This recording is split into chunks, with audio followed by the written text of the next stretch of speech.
नमस्कार, आप देख रहे हैं सी न्यूज भारत और मैं हूं ऋषभ सक्सेना। शिक्षा शेरनी का दूध है, जो उसे पिएगा वो दहाड़ेगा जरूर। डॉक्टर BR अंबेडकर साहब ने जब ये बात कही तब भारत आजादी के दौर में था। आज संपूर्ण देश में सरकार और उसकी योजनाओं की चर्चा आम है। एक तरफ सरकार की लुभावनी योजनाएं हैं, चाहे फ्री अनाज हो जो लोगों तक पहुंचा रही है सरकार, तो वहीं दूसरी ओर मकान हो जो सरकार दे रही है लोगों को फ्री में। चूल्हा भी सरकार मुहैया करा रही है, सिलेंडर भी सरकार मुहैया करा रही है। लेकिन जब बात सब्सिडी की आती है तब गरीबों को चंद सब्सिडी और अमीरों को बिना सब्सिडी के सिलेंडर दे दिया जाता है। तो जो एक तर्क दिया जाता है इसके पीछे वो भी बहुत मार्मिक है कि कहीं ना कहीं ये भेद नहीं बल्कि लोगों को जागरूक करने की एक योजना पटल पर है। हम और आप इसी में खुश हो जाते हैं कि सरकार फ्री में योजना दे रही है, लेकिन शायद हम लोग इतना पढ़ लिख गए हैं या कहें अभी इतना नहीं पढ़ पाए हैं कि सरकारों से असल मुद्दों और अक़लियत पर सवाल करने से भी कतराते हैं। अब बात अगर शिक्षा की हो रही है तब यह भी समझने की जरूरत है कि आखिर मूलभूत शिक्षा है कहां और कैसे इसका उद्गम हुआ। भारत जब आजाद हुआ तब एक पद्धति होती थी जिसको गुरुकुल पद्धति कहते थे, जिसके तत्पश्चात प्राचीन सभ्यता से लोग अलंकृत हुए और एक नई प्रणाली का जन्म हुआ। भारत में शिक्षा का इतिहास बहुत पुराना है, जो वैदिक काल से शुरू होकर गुरुकुल और फिर आधुनिक शिक्षा प्रणाली तक फैला है, जिसमें ब्रिटिश शासन के दौर पश्चिमी शिक्षा का प्रभाव भी देखा गया है।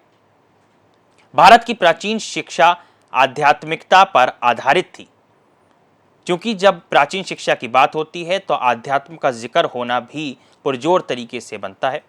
शिक्षा मुक्ति एवं आत्मबोध के साधन के रूप में शिक्षा मानी जाती थी। यह व्यक्तित्व और व्यक्ति के लिए नहीं बल्कि धर्म के लिए थी। भारत की शैक्षिक एवं सांस्कृतिक परंपरा विश्व इतिहास में प्राचीनतम है। प्राचीन काल में शिक्षा को अत्यधिक महत्व दिया गया था। भारत विश्व गुरु कहलाता था। प्राचीन भारत की शिक्षा का प्रारंभिक रूप हम ऋग्वेद में देखते हैं। ऋग्वेद योग की शिक्षा का उद्देश्य था तत्व साक्षात्कार। ब्रह्मचर्य, तप और योगाभ्यास से तत्व का साक्षात्कार करने वाले ऋषि विप्र, वेघस, कवि, मुनि, मनीषी के नामों से प्रसिद्ध थे। साक्षात्कृत तत्वों का मंत्रों के आकार में संग्रह होता गया। वैदिक संहिताओं में जिनका स्वाध्याय, सांगोपांग अध्ययन, श्रवण, मनन और निधिध्यासन वैदिक शिक्षा रही। ये एक वो दौर था जब भारत में प्राचीन शिक्षा का महत्व था, जो संस्कृति को भी जोड़े रखता था। उसके बाद भारत में कई लोग आए। मुगलों का दौर आया। मुगल दौर में भारत को अरबी भाषा, भारतीयों को अरबी भाषा से जोड़ा गया, उर्दू भाषा से जोड़ा गया। उनको उर्दू और अरबी पढ़ना अनिवार्य किया गया। वहीं उसके बाद जब अंग्रेज हिंदुस्तान में आए तब लॉर्ड मैकाले, जी हाँ, लॉर्ड मैकाले को आधुनिक शिक्षा प्रणाली के जनक के रूप में देखा जाता है, जिन्होंने हिंदुस्तान, भारत में अंग्रेजी शिक्षा को बढ़ावा दिया। लॉर्ड मैकाले का नाम भारतीय शिक्षा प्रणाली के इतिहास में एक महत्वपूर्ण स्थान रखता है। 1835 में प्रस्तुत उनके मिनट ऑन एजुकेशन ने भारतीय शिक्षा प्रणाली की दिशा बदल दी और इसे अंग्रेजी भाषा और पाश्चात्य विचारधारा की ओर मोड़ दिया। यह प्रणाली भारतीय संस्कृति, परंपरा और मूल्यों को दरकिनार कर अंग्रेजी शासन के लिए प्रशासनिक अधिकारियों की आपूर्ति करने के उद्देश्य से बनाई गई थी। लॉर्ड मैकाले पैकेज शिक्षा प्रणाली ने भारतीय शिक्षा व्यवस्था को एक नई दिशा दी, लेकिन इसके कई नकारात्मक प्रभाव भी देखे गए। इस प्रणाली ने भारतीय संस्कृति और परंपराओं को पीछे छोड़ दिया और पाश्चात्य संस्कृति को अपनाने पर जोर दिया। हालांकि आधुनिक भारत में शिक्षा प्रणाली में कई सुधार किए जा रहे हैं, जिससे यह अधिक समावेशी और प्रासंगिक बन सके। लेकिन अब समय आ गया है कि हम अपनी पारंपरिक शिक्षा प्रणाली के श्रेष्ठ तत्वों को अपनाते हुए एक संतुलित और समावेशी शिक्षा प्रणाली विकसित करें, जो भारत की सांस्कृतिक विरासत को संरक्षित रखते हुए वैश्विक चुनौतियों का सामना करने में सक्षम हो। ये भारतीय शिक्षा का इतिहास रहा, जो एक पौराणिक काल से आधुनिक काल तक चलकर आया।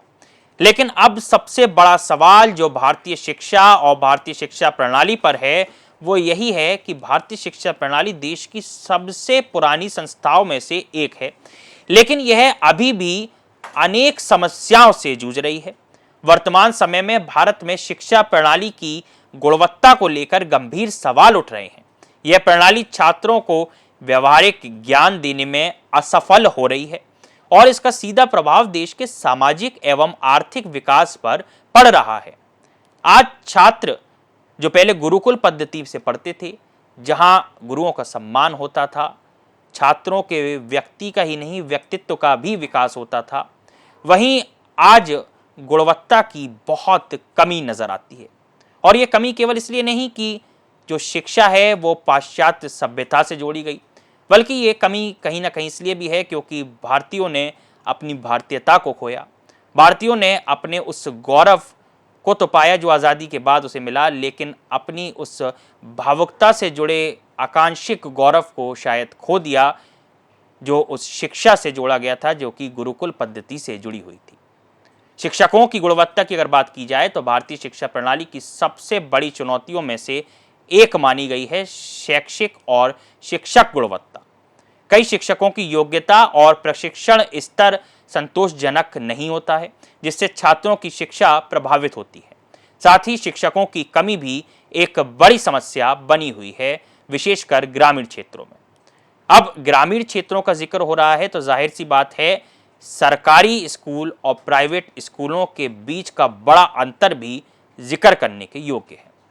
कहीं ना कहीं सरकार जो ये कहती है कि समानता का भाव होना चाहिए, एकाग्रता का भाव होना चाहिए, एकीपन होना चाहिए, लेकिन वहीं सरकारी विद्यालय और प्राइवेट विद्यालयों में बढ़ता अंतर वाकई देश के लिए बड़ी चुनौती और बहुत ही चिंता का विषय है। सी न्यूज़ भारत एक मुहिम छेड़ रहा है जो शिक्षा प्रणाली और शैक्षिक योग्यता के साथ साथ शिक्षा में बढ़ते अंतर को उजागर करने के लिए है। अगर आप भी हमारी इस मुहिम से जुड़ना चाहते हैं तो कमेंट में अपना नंबर डालें, इस वीडियो को ज़्यादा से ज़्यादा लोगों तक पहुंचाएं ताकि हमारी आने वाली वीडियोस में आप तक हम एक एक कड़ी पहुंचा पाएं। किस तरीके से हिंदुस्तान में लगातार सरकारी स्कूल और प्राइवेट स्कूलों में बड़ा अंतर देखने को मिल रहा है, जिसकी वजह से शायद हिंदुस्तान अपनी प्राचीनतम शिक्षा प्रणाली को खो देगा। ये एक वाकई बहुत बड़ा सवाल है, क्योंकि अगर हिंदुस्तान में शिक्षा माफिया हावी होंगे और शिक्षा प्रणाली इस तरीके से बदलाव लेकर आएगी कि ग्रामीण अंचलों में लोगों को शिक्षा ना मिल पाए और शहरी इलाकों में शिक्षा इतनी महंगी हो जाए कि लोगों के लिए स्टेटस सिंबल बन जाए, तो वाकई ये देश के लिए बहुत चिंता का विषय है। और सभी सरकारों के साथ साथ एक आमजन को भी इस पर सोचने के लिए बेहद पेचीदा विषय है। इस विषय में आज के लिए इतना ही। देश और दुनिया की तमाम खबरों के लिए आप देखते रहिए सी न्यूज़ भारत।